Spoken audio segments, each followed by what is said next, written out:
Okay, let's look at the homework 5, problem number 9. All right, so we have this dp over dt equals quantity beta minus delta times p, where beta and delta are each proportional to p.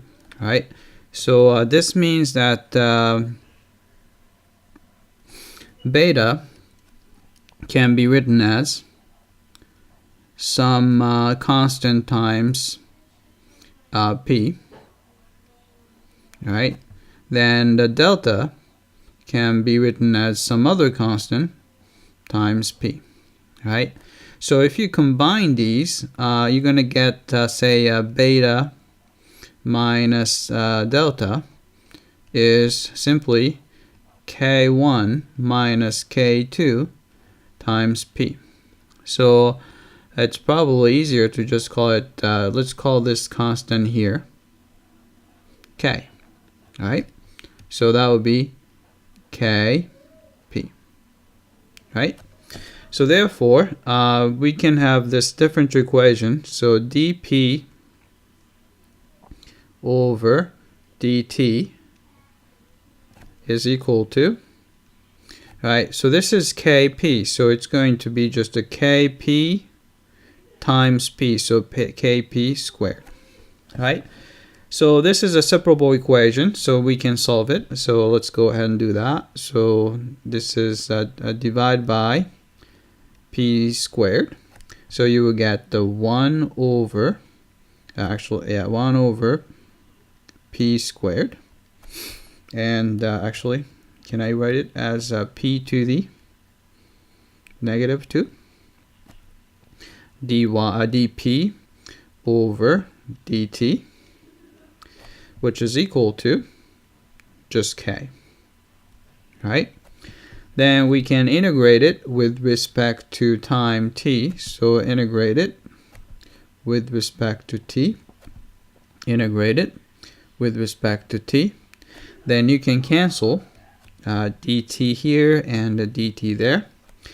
All right, then antiderivative of p to the negative 2 would be add 1 to the power, then divide by that power, right? And is equal to, right, it's going to be just a kt plus some constant c, right? Then you can see that this is simply negative 1 over p, right? This is equal to kt plus c, right? So we can, let's see, to get p, so we have to take the reciprocal, and that will give you negative p, which is equal to 1 over kt plus c, right? Then divide through by negative 1, or multiply by negative 1, same thing. So we have p. P is equal to negative 1 over kt plus c.